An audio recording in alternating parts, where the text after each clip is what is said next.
If you play the drums and you want to be the type of player people who call to play again after you've already played with them, or the type of player who has options and can decide who they want to play with, or even just the type of player who, when you listen back to yourself on recordings, you like what you hear, this video is for you.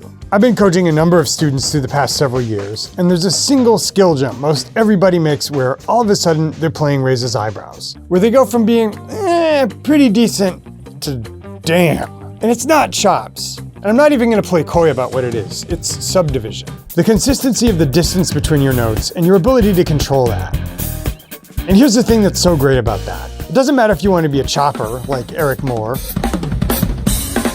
a prog rock drummer like Jay Postones or Naveen Copperwise, or a pocket drummer like Ash Sohn. All these drummers have this in common. They have control of their subdivisions. I'm Nate, and if you're not familiar with the channel, we kind of run experiments on how to get better at drumming.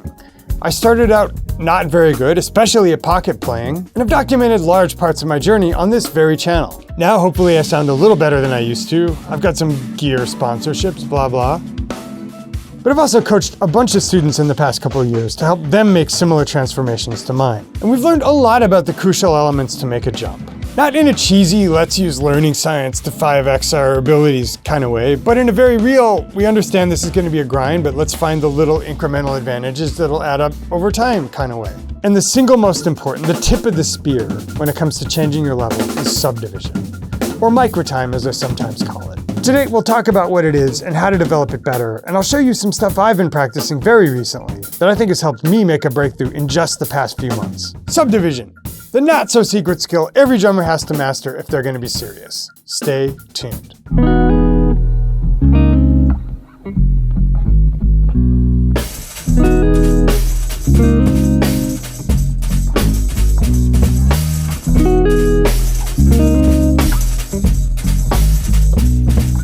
Guys, very quick message to say, if you want a complete study guide with this, complete with practice suggestions, you do not have to write it down yourself. We've prepared one for you. You can get that free by clicking the link below the player and telling us where to send it on the next page. Now, on with the lesson. When I first introduced the ideas of subdivision and microtime, some players are like, huh? But the best way to describe it is to say, check out a groove like this.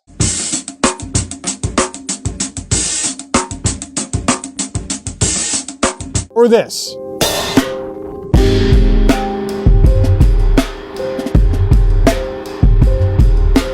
Now, here's me playing a not very good groove.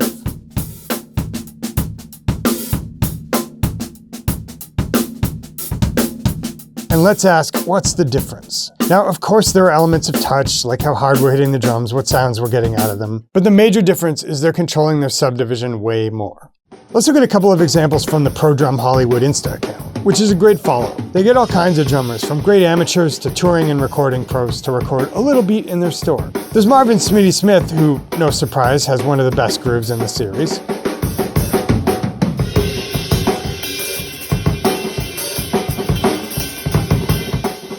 Then there's this guy.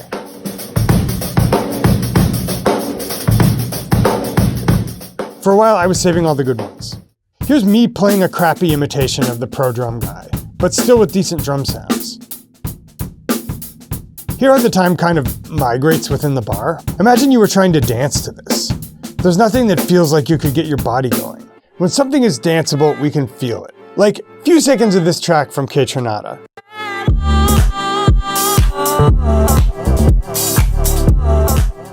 Whatever else you think about it, you understand why a DJ would bump this kind of thing to get an entire club full of ecstasied out trust funders bumping, and why they wouldn't bump something like this.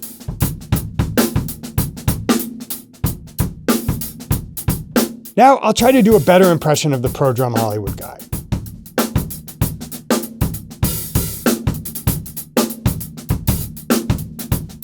What changed? Subdivision. In the original beat, I was pushing and pulling and not in musical places. Once I made my subdivision more consistent, even if it wasn't as good as the original, you kind of feel like you could dance to it, right? Our bodies are looking for that predictable heartbeat. And when the subdivision happens against that, that creates tension. If your subdivision is janky, you're not holding that tension, so your beat lacks that thing. Now, I promise we'll get into how to fix it and what I'm currently practicing along those lines. But lest you think I'm only talking about groove, I'm not. Let's say you see a Berkeley chops shed like this. Or some touring pros like this guy. Or some prog rock stuff like Jay. Or even some prog jazz like Arthur with Tigran.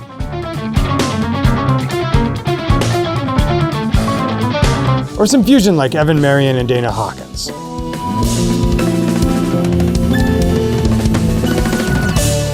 And you're like, I want that thing.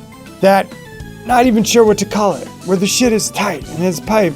So you're like, I'm gonna work on my singles and my combos. Still important, not saying those aren't important, but say you only work on those, then you go to play it and like, your stuff sounds kinda whack. Just a little loosey-goosey, a little flat.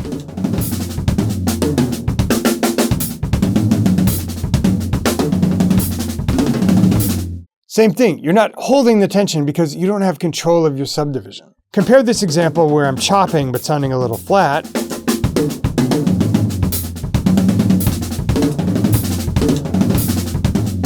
To this, where I'm hopefully holding the tension and release better.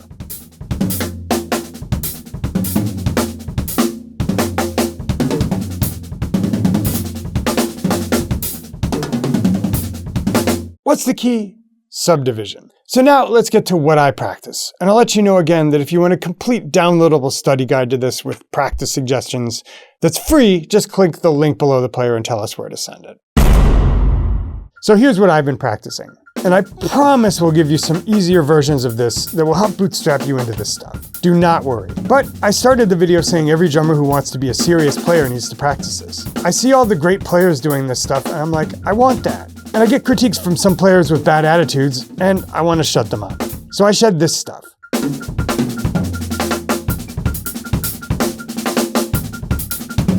This is 16th offbeats on the metronome at quarter equals 160. I've been inching the metronome up gradually from like 145 over the course of the past couple months. The goal is to get to something like 180 because that's the tempo of one of those Dana Hawkins songs. Let's switch the scene. Here I am practicing some groove. Same metronome placement, slower tempo, different kind of thing.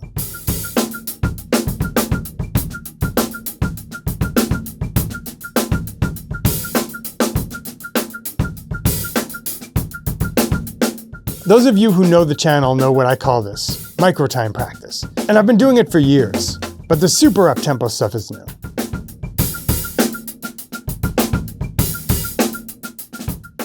This is gap click, right? Benny Greb. And actually, let's listen to Benny for a hot second.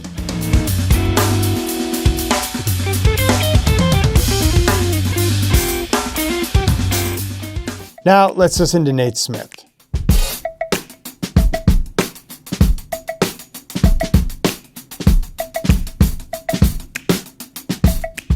Remember, our goal is consistent, solid, danceable subdivisions, right? Like Nate or Benny. So if you're somewhat in the know, you're already thinking practice with a click, right? That's the big 0 to 1 in this situation. If you haven't practiced with a metronome, that's the key to being able to play in time. But why? Like, not to be autistic or disagreeable or anything, but what does it actually help? Or maybe a better way to put it is, we have an instinct that's probably doing something, but maybe by zeroing in on what it's actually doing, we can be more exact about how we use it to get better results. So let's go really big picture. Humans are not great at perceiving things the way they actually are.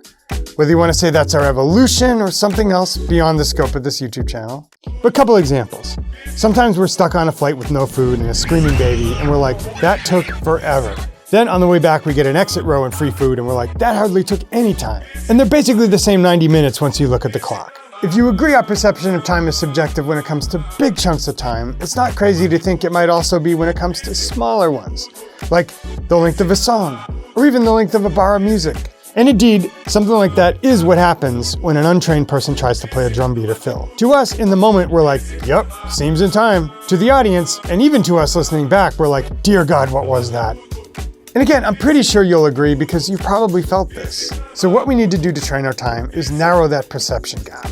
To show ourselves how to perceive time accurately as we're playing, so we know whether we're in the pocket or not. So if you haven't yet played with a metronome, that's kind of your move. Just play with a metronome, full stop. You'll likely notice all sorts of areas where you're not locking up and just try gradually to lock up more and more. But as I said in the title of this video, this is for serious drummers, or drummers who want to become serious. And just playing with the metronome on the downbeat has a problem. Well, a couple of problems. First, it stops working so well.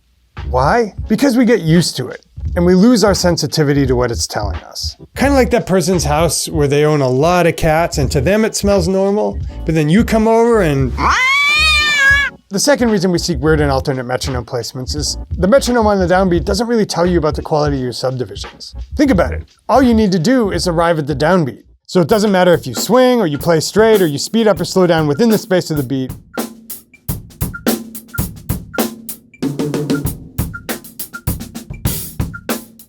But when we move the metronome to the 16th offbeat, all of a sudden it's way harder to cheat. And I and Benny, and at this point a few others, have come up with a variety of different spots you can put the metronome. And there are apps that do it in an even fancier way. But today we're going to focus on 16th offbeats as the prime directive for duple subdivision, and yes, I'm aware how nerdy that sounds. Here I am with 16th offbeats practicing a groove.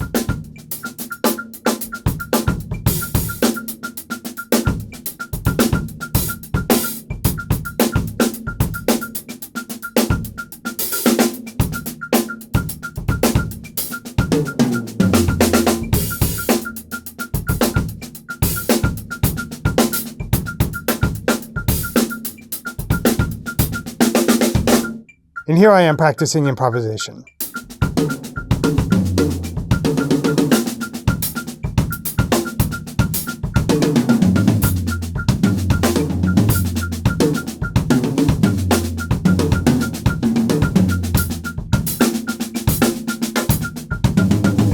And now that I've made an argument for why to practice with the metronome on 16th offbeats, it's time to show you how.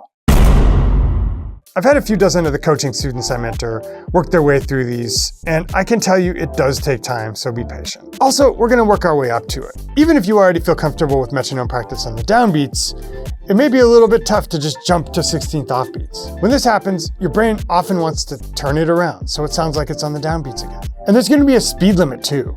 Above a certain speed, it's going to be harder to keep it straight. So one way my coaching students bootstrap their way into this is with 8th offbeats. It's still an off-the-beat metronome, which will check your subdivision, but it's at half the rate of the 16th offbeats. To get into it for the first time, I like to put some part of the drum beat on the offbeat, like the hats. Here I am playing a beat with the hats on the 8th offbeats, lining up with the metronome.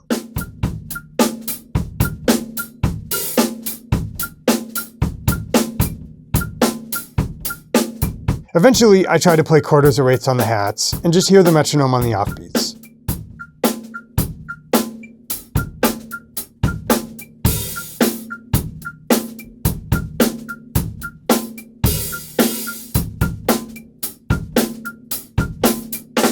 Now, let's improvise. For you guys that want to chop, I'm just taking some single combos and improvising with them in 16ths and trying to lock up with the metronome. If you've never done this, this will already spell a big jump in your subdivision if you stick to it. You'll notice just from my example that it's harder to cheat than with either no metronome or quarter note metronome. You could legitimately work on this for 6 months if it's new to you and still get benefit out of it.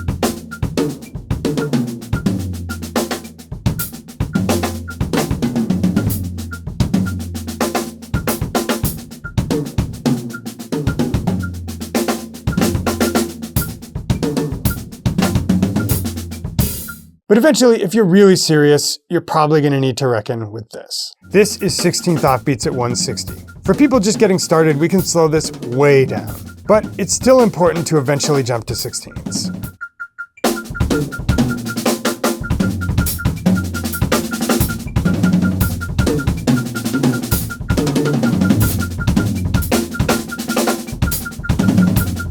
And here's how to do that.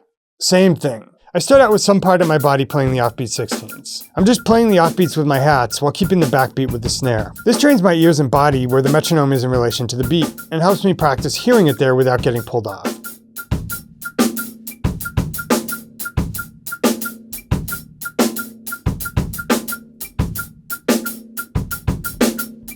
Eventually, I can switch to regular eighths on the hats, or I can alternate.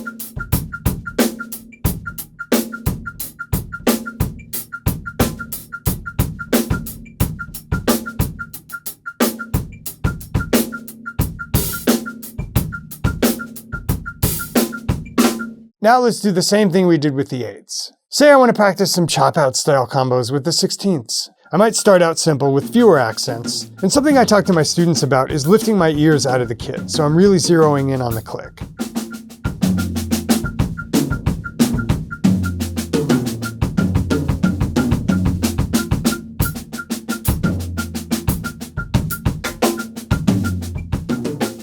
As that becomes second nature, I can start digging in a little more and adding more accents.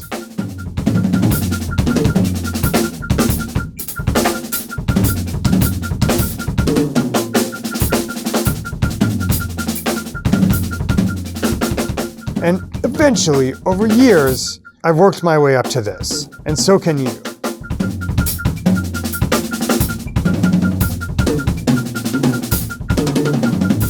In fact, so must you if you want to become a serious player, whether it's the chopping or just playing pocket.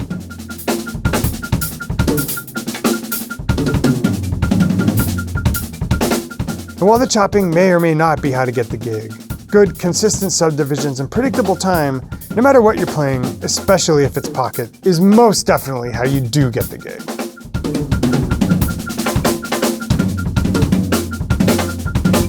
So dudes, hope you enjoyed this. It's a slightly different format. It's kind of a rant / a lesson. Leave a comment below letting me know if you dug it, if you want to see more like this. And keep in mind, if you'd like a completely free study guide of all this material, complete with practice suggestions, all you need to do is click the link below the player and tell us where to send it on the next page.